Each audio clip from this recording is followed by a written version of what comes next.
This is our Super Bowl as gardeners, right? It is the May long weekend. Yep. Make sure the shade goes to the shade, sun goes to the sun. Yep. And put the bigger plants in the middle. What are some ways that we can protect our plants if we have already planted them and we see bad weather coming? I was okay for somebody eating a Carolina Reaper. I saw this one and it was called chocolate sprinkles and I was just like, that's cute. Okay, I'll get that. So the other day, Colin, Brad was looking at our lawn. We just finally got to it. It's just not looking healthy. You know, there's a lot of dry spots. We dog sat over the winter. Okay. So sunny spots, shady spots are all looking a little dead. What can we do to just give it a boost? Okay. I recommend a 3-prong approach, okay? So what you want to do is, we have a new product in, and it's Scott's Soil Builder. Wow. Okay, it's amazing. This product has got humic acid, biochar, and leaf compost. Scott's built this so well. So the humic acid is going to boost water and nutrient retention. The leaf compost, microbial activity, we've talked about that, and biochar, we know we love that. We love biochar. Yeah, soil compaction. Okay. Okay, once that is down, you're gonna go with Scott's Quick and Thick Lawn Seed. Okay. I love this one. You said that the dog went everywhere, sun and shade. This is a sun and shade product. Perfect. Okay, so Scott's Quick and Thick, great lawn seed, get that down. And you're gonna follow it up. Step 3 on our 3-prong approach is Scott's Turf Builder. All 3 products put down with a Scott spreader. Your lawn will be up and running in no time, and Brad will have a big smile on his face. That's so easy. Thanks, Colin. Find Scott's Lawn Products at your local home and garden retailer.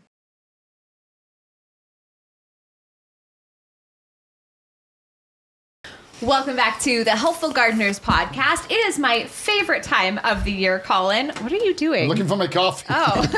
Sorry, I'm ready to go, but sorry, No, your favorite time of the year? this is the favorite time of the year. This is our go time. This Yeah. is our Super Bowl as Yeah. gardeners, right?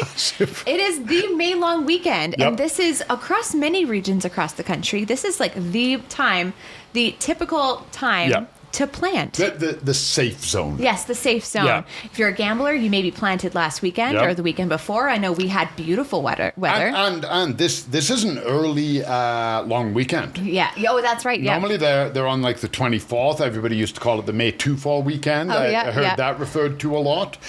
So this is an early long weekend, Mm-hmm. but I mean my plants have been outside now. My frost blankets are like ready to go at a moment's notice. A couple of my pots might have come inside a couple of times Yeah. when I'm not sure, but the vast majority of them, they're out, and they're living large. Exactly. And I mean, living large in the greenhouse too, Yep. downstairs at Golden Acre. It's like absolute magic walking through that greenhouse. It's buzzing. There's people everywhere.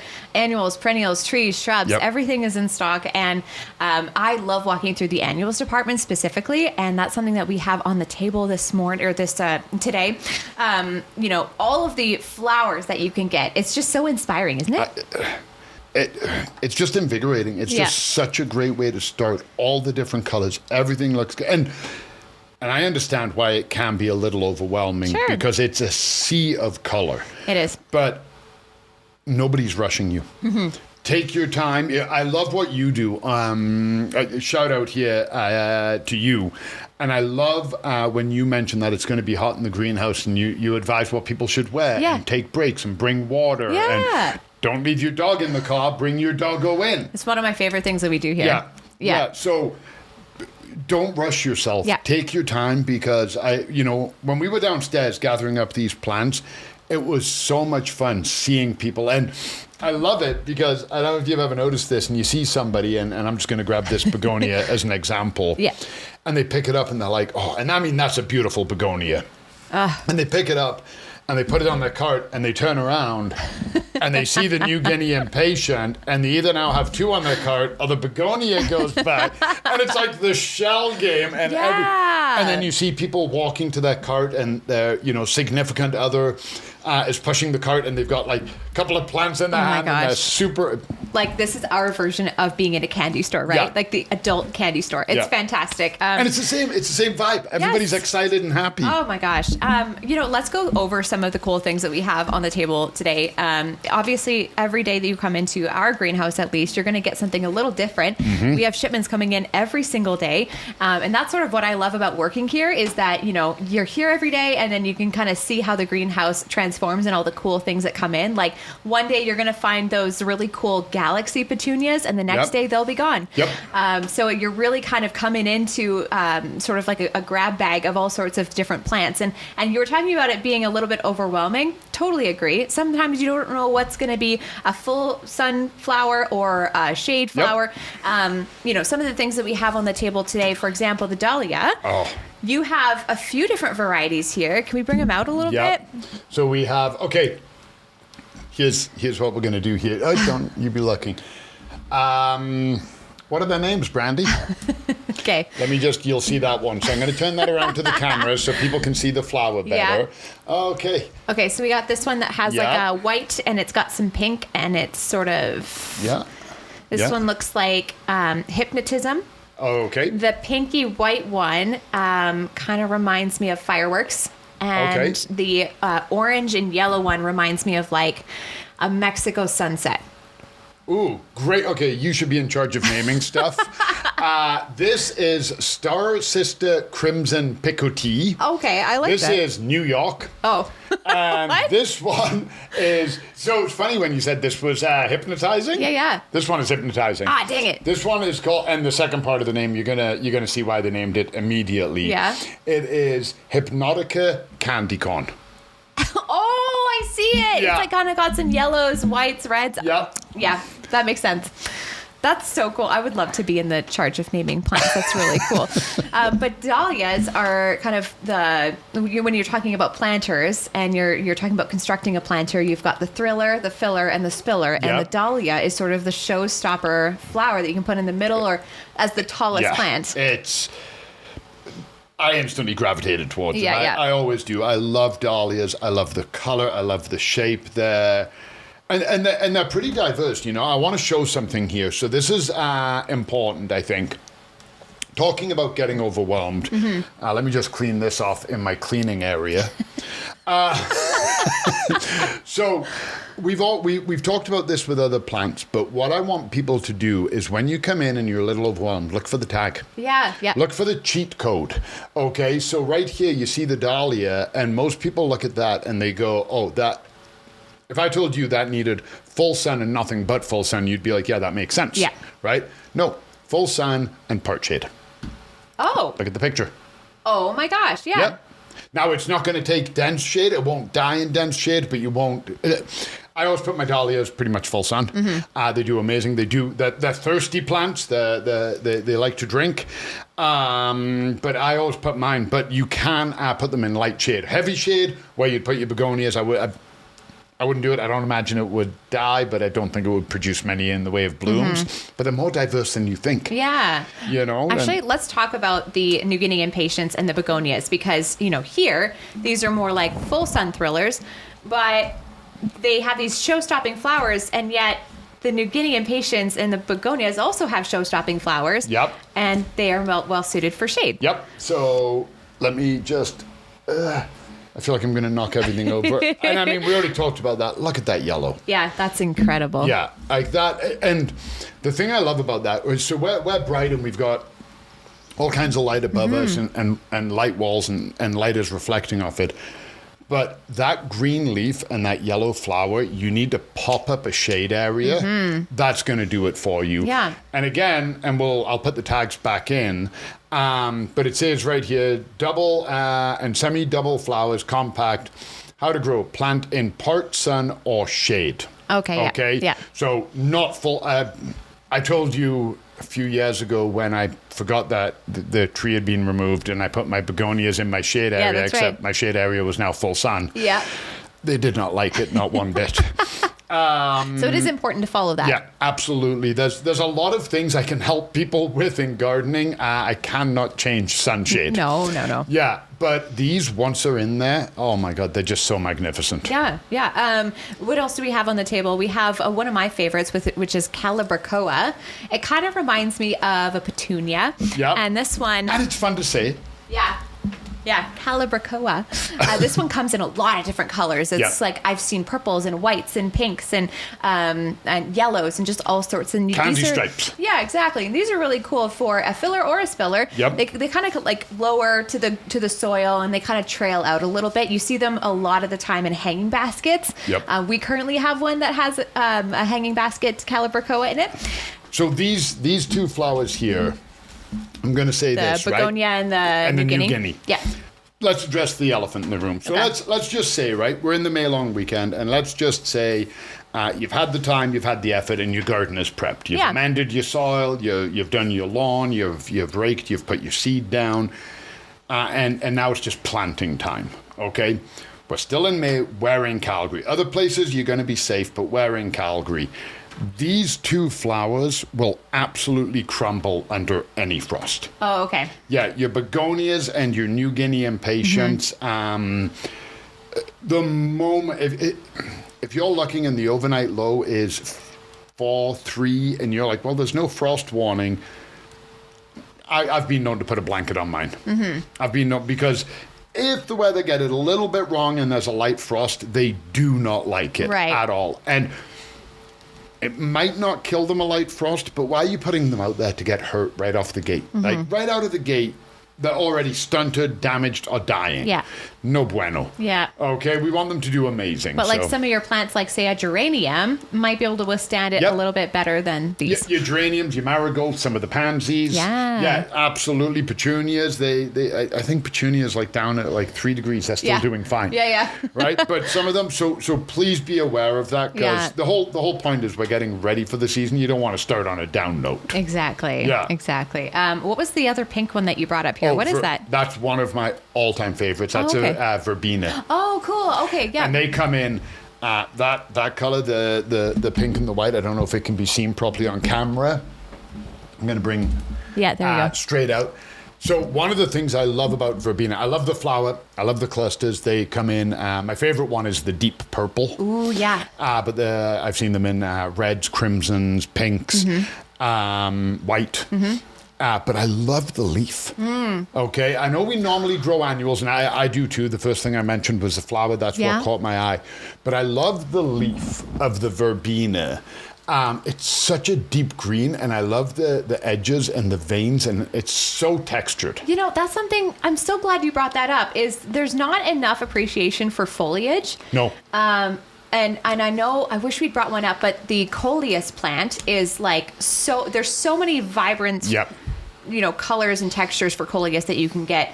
And that's another one where you can just add sort of a complement to the flowers. And these are like little flowers, and then you have just all of this bushy foliage. Coleus goes so good with begonia. Yeah. Oh, yeah. Another shade lover. And it's kind of got the same shaped leaf, but coleus bring the leaf dimension, and then the begonia has the pop of color. So if you're planting a coleus that is, say, got that burgundy trim and the green leaf, well, that's going to look amazing with a burgundy begonia or a yellow begonia to contrast. And I've done beds with coleus and begonias in them. And then we did an outside edge of the smaller wax leaf begonia all around the edges. People were stopping and taking pictures of it. I did that when I worked at the city of St. John. Oh, cool. Yeah, and it was in one of the parks, and oh my gosh, did it ever look good. Yeah. So there's a lot of options that you can get in terms of flowers and annuals for this time of year. Of course, people will plant them in their garden beds, their raised planters, hanging baskets, a lot of planters as well. We were talking about the thriller, the filler, and the spiller. Yep. So can we kind of go into that a little bit more? Say you're doing the May long weekend and you're like, I am so going to plant some pots. So, this has been a very common question that we get here at Golden Acre. How do you approach planting a pot? Cole's notes are real simple. Whatever pot you want, it doesn't matter. Black is normally the standard. Look for the shape of the pot. Do you want circle? Do you want square? Where's it going to sit? Okay, perfect. Now, a couple of other things to remember is I find people, again, they can get intimidated and they're not sure what to do. Yeah. If you like, monothematic, so all you want to do is put this in your pot. Yeah. That's great. Yeah, people don't think about that. They always think they have to mix and match, but you can literally just stick one in. I've done that before. I filled a pot entirely with begonias. One I did, and it was begonias and impatiens. Cool, yeah. Because they're both shade lovers. Only 2 types, and they did amazing Love together. that. There's also people that they only want it to be monochromatic. So they don't mind different flowers, but every flower has to be red or purple. That is all fine. Mm-hmm. But if you're like me and you want every color and every plant and everything under the sun, I always look I look at the way the colors are going to pick each other up. So if I was going to do something here, okay, just with the flowers on the table that we grabbed randomly, I would take this one. That would be my thriller. So that's, your dahlia. Yeah, my dahlia. It's coming right out of the gate.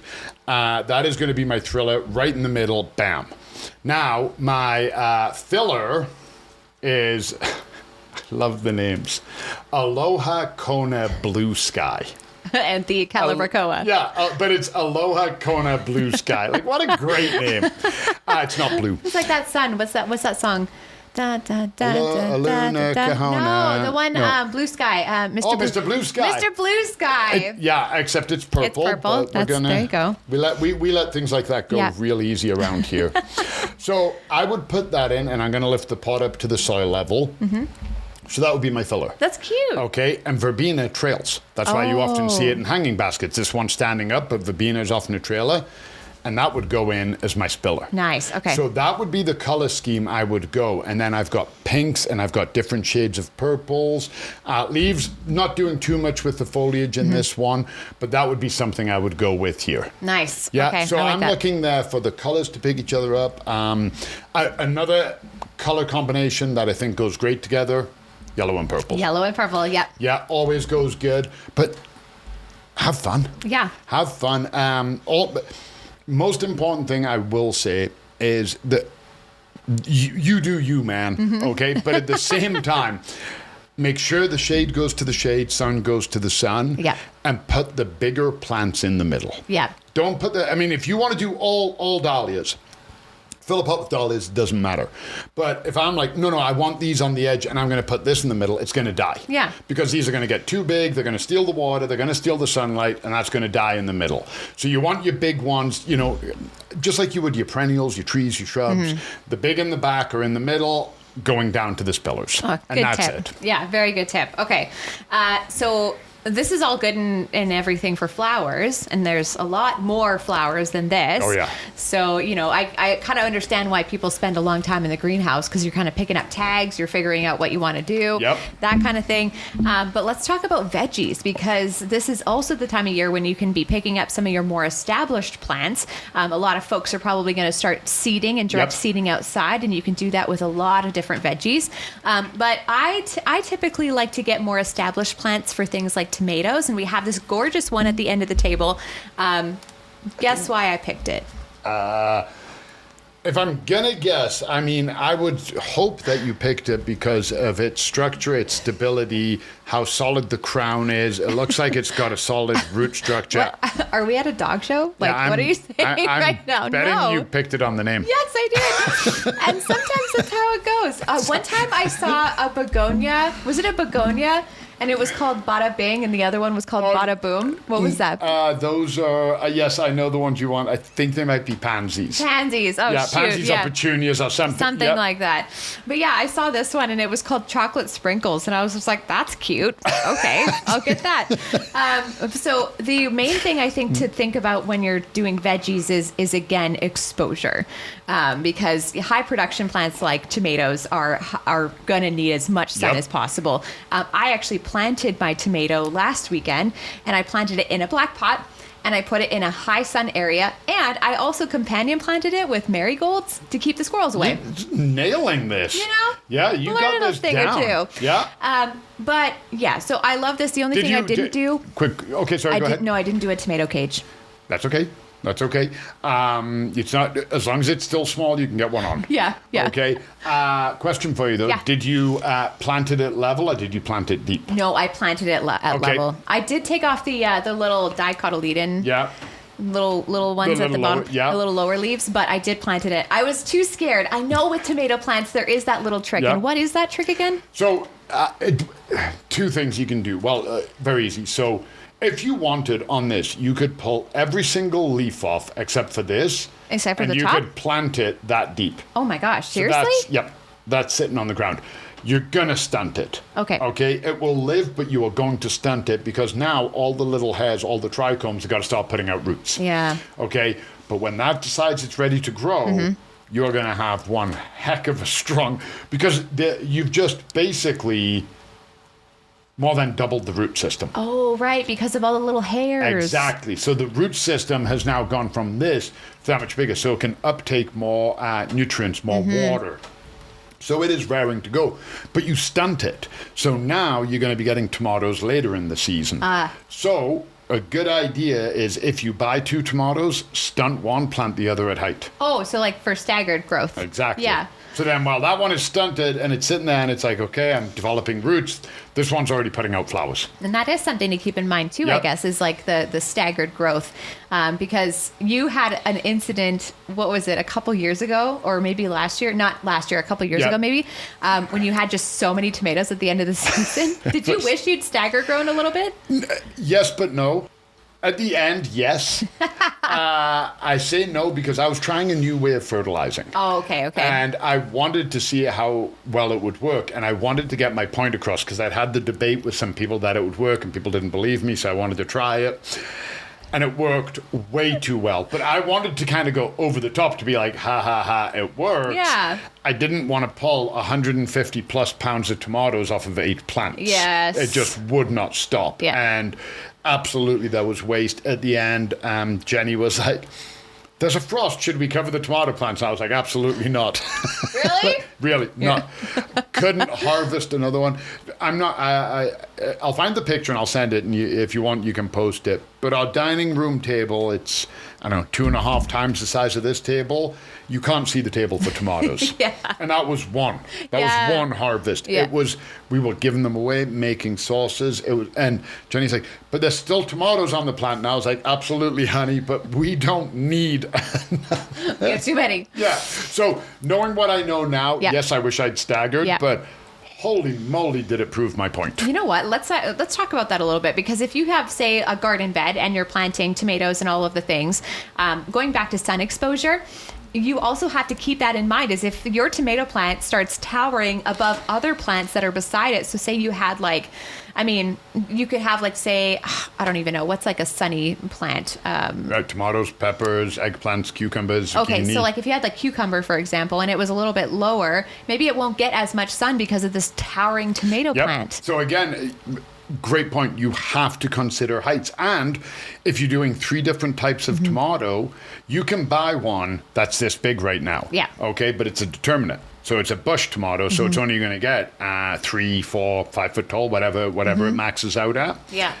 And meanwhile, you have one this size. Now, I don't know about this one, and it's an indeterminate. Yeah. So you plant this one, and you go, well, it's smaller, so you plant it in front of the bush one. And it becomes this 8-foot monster, and now your other one is dying, Yeah. and you can't transplant. So pay attention to the heights and the needs of your veggies as well. Yeah. Let's also talk about shady veggies. We get asked this question a lot because, like, no doubt you probably have a shady spot in your garden that you're Yep. like, what can I put there? Let's be productive. So you can do a lot of your cold hardy ones. So like kales, lettuces, spinach, that Yep. kind of thing. What other like sort of shade loving veggies? A lot of the root vegetables will do pretty good in shade. Ooh, like radish? Parsnip, carrot, potato. Oh, cool. Broccoli, cauliflower. Yep. They'll do pretty good there. When you're doing your fruit plants, so your fruit plants are your tomato, your pepper, your cucumber, they tend to need more sun. When you're doing your vegetable, your broccoli, your cauliflower. So the idea here, and these are real Cole's notes, I'm not going to Yeah. go deep. The fruit plant is you eat something that the plant produces. A vegetable is you eat the actual plant. Right. Oh, cool. Okay. So you don't eat the stem off a tomato, but you eat the stem off a broccoli. Oh, true enough. Yeah, Okay, so you're eating the rhubarb isn't a fruit, it's a vegetable because you eat the stem. yeah. Okay, so vegetables tend to do a little bit better in the shade than the fruit. So peas, beans, cucumbers, zucchini, tomatoes, they want the sun. The cauliflowers, broccolis, that kind of thing, kohlrabis, they Yeah. do better in the shade. So, and I put a broccoli in full sun, and it grew quite well. But it didn't have a great taste. Didn't have a great taste. The one I grew around the corner got about 5-6 hours of sun a day, nice and warm, grew amazing, so tasty. Funny how that works. Deep green, yeah, because the other one is just, it's growing too fast, it can't keep up, it's losing everything. Yeah. The other one is just, hey, I'm loving life, I'm over here broccoliing away. So when you look at doing it that way, again, very broad stroke. Yeah. Do not write that down as like this is... Colin said. Yeah, exactly. That's a very broad stroke. But it puts you in the right state of mind. Yeah, no, I love that. And actually, I did a little poll over on our Instagram. Well, I did it on the Golden Acre one, so at Golden Acre Garden, and it was all about tomatoes because Nice. we have so many, and there's so many different kinds. And I was like, I need help. I don't know what to get. So I just... Oh, so this wasn't a poll for the information. This was your cheat This was sheet. for me. I was like, what are people buying? was I don't know. So, okay, so let me ask you, because I don't think you got a chance to answer. I didn't. Okay, so my favorite tomatoes are snacky small ones like cherry, big beefy ones like beefsteak, mid-sized flavorful ones like Roma, or colored ones like yellow pear. Boy. A or C, definitely. AOC, so like cherry or Roma. Yeah, and probably going to go with A. Oh, yeah. I love the other ones, don't get me wrong, but I like popping a tomato and just popping it in my mouth. Yeah, seems to be like Yeah. most people do. 54% of the people on our Instagram said that they love snacky small ones like cherry. Yeah. And the follow-up was, in fact, mid-sized flavor ones like Roma. So I think people love snacking and people love making sauces and stuff like that. And here's the thing, maybe I'm different, but I find Romas and San Marzanos Yeah. and whatnot, I've chopped them up and put them in salad and on my sandwiches and stuff, and they taste amazing. Yeah. Like I'm to each their own. I mean, this Yep. is why we love gardening. I'm not a big fan of the beefsteak. Unless I'm making like, what's that salad where you have like tomato, mozzarella, balsamic vinegar? Is it the caprese? Caprese Sure. salad. I love that. And so like the big beefy tomatoes work really well. You got a little bit of salt on there, and Okay. it's like Oh. simple, flavorful. Love it. Yeah. But you're right. I'm like, I don't really have many uses for it, so it's kind of And you lower get so there. many of them, and it's like, how many burgers and sandwiches am I going to eat? Where the San Marzano, I find it plays well with moss, so that's Yeah. why I pick those two. Yeah. Okay. So that's veggies. Almost. I've got a thirst trap for you. Okay. Okay. Oh, I know what Bam. that is. All right. So this is a Carolina Reaper. Yup. If you're not familiar with the Carolina Reaper, it is the hottest pepper in the world. It is on the Scoville scale. 2, what is this number? 2,200,000? Yeah, 2,200,000 Scoville. Woo! And to give an idea where it is, jalapenos are 8,000. So if you find a jalapeno hot. Yeah. And here's the thing, it's not like if you find a jalapeno hot, you're going to find that very... It doesn't matter if you don't find jalapenos hot, you're going to find that Yeah, hot. 100%. Yeah. I don't know if I could handle it, to be honest with you. I mean, it comes in a bag. Myself, Nick, and Brian did the Carolina Reaper taste test last year. And? So the funny thing is we put it in and we're Yeah. like, okay, let's do it. And I was like scrunching. I'm like, it's not so bad. Oh, like it's I a can feel creeper. it. And then the moment my saliva hit my tongue and then I swallowed it, fireball. Fire. Yeah. So Like- what happened? So is that like, did you start to feel sick, a little faint? No, I like hot food. I mean, I'm not saying I would tolerate eating one of them. No. Absolutely not. But I like hot food. Oh my God. I was okay, but it wasn't pleasant. No. I was like, when I say I was okay, I mean I was okay for somebody eating a Carolina Reaper. I was pretty far from okay. Yeah. I mean, you don't have to keep the bag on when it's planted, obviously, but No. you do, with some of these more specialty plants, you do have to be careful. So this is just something I thought I'd bring up because, you know, you're going to find some really cool stuff at some of the garden centers. And so I grew the Reaper. Yeah. And that's where we got the pepper from. And here's the thing. I don't believe I used any of them. Harry and his friends, they did a couple of Reaper taste tests. Yeah. We did them here. I think I give a few to a couple of other people to make hot sauces with, whatnot. Zero purpose. They're too hot. But they're just fun. Yeah. It's just, I don't grow my begonias or my verbena or my dahlias to eat. I grow them because it's fun and it's a challenge and it's neat. And at the end of the day, I go, oh, that was a lot of fun. That's a lot of fun. Yes, it is a lot of fun. Yeah. And sometimes you just want to get inspired in the greenhouse, right? So, and there's nothing wrong with that. It's great. No, and I am growing other hot peppers this year. I've got a habanero, Scotch bonnet,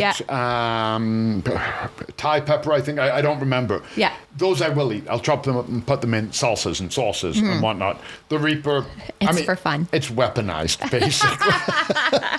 Weaponized peppers.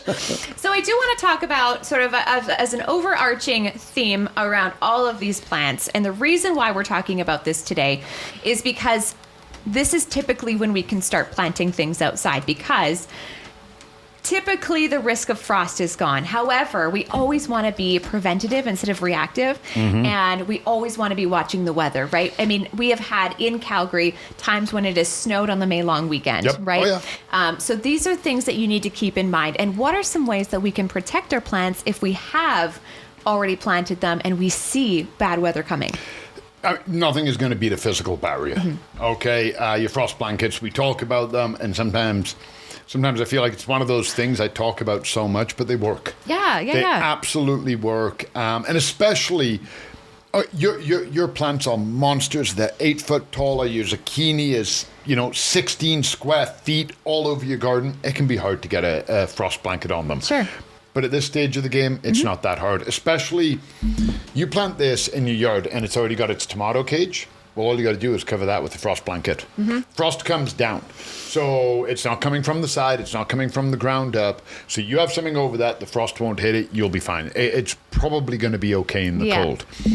Hard frost, snow, ice, cover that thing as much as you can. If you can get a full physical barrier over the whole thing, go for it, but get it covered.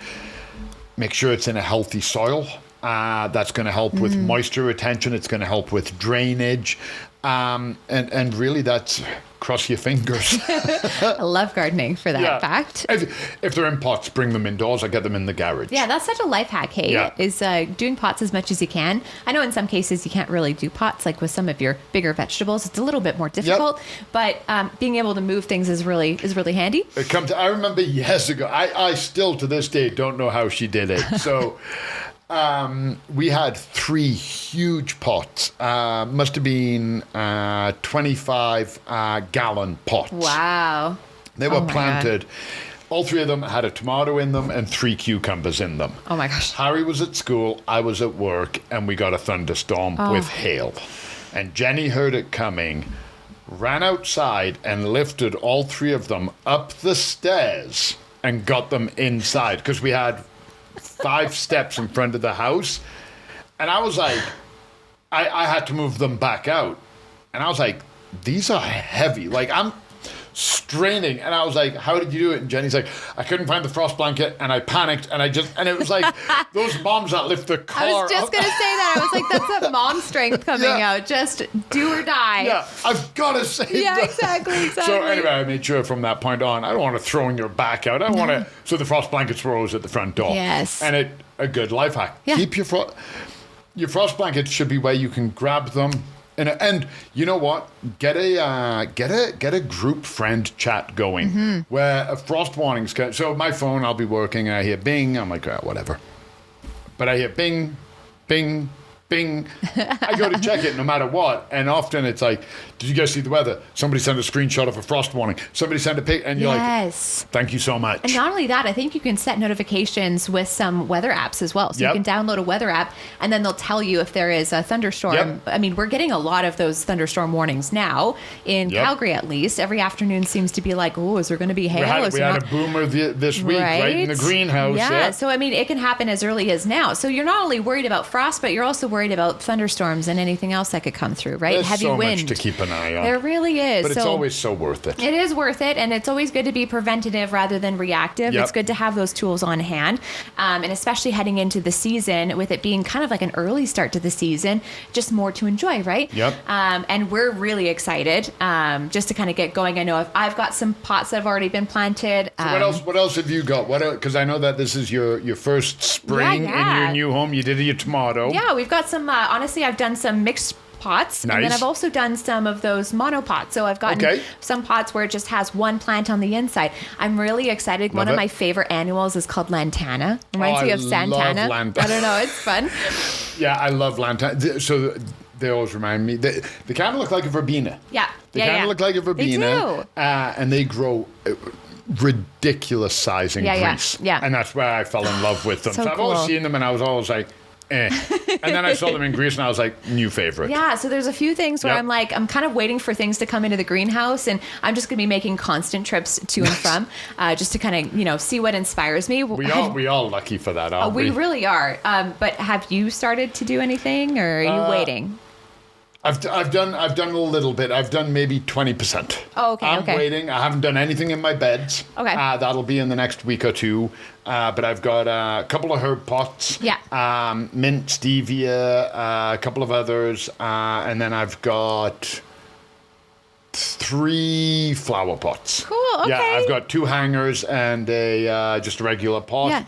Yeah. And we're getting there. We're getting inspired, but. Again, we have the luxury. Jenny and I are going to come shopping one evening this week. We're coming on a nice summer evening. We're going to bring Jimmy. Oh, yeah. And we're going to do some shopping. And Jenny is, she has that eye where she looks for the color and the shape. Yeah. And she's like, ooh, can I play all of these together? Like one year, her inspiration for doing them was after we'd had our vacation in Greece, and she wanted the pots to be reminiscent of a Mediterranean sunset. So it was all oranges and pinks and reds and pastels, and I was like, kill it. Sure, do it up, right? Well, that does wrap us up for this week, gardeners. I hope you're just as excited as we are for the upcoming season. Let us know what you're going to be doing this long weekend, whether it's being out in the garden, whether you're out camping. I know camping's been really popular in Canada this year. We are on Instagram at The Helpful Gardeners Pod. You can listen to us over on Spotify, YouTube, and Apple Podcasts. So make sure you're subscribed for more gardening fun this spring season. And I guess we'll catch you next weekend. Yeah, have fun gardening, everybody. Bye. Bye.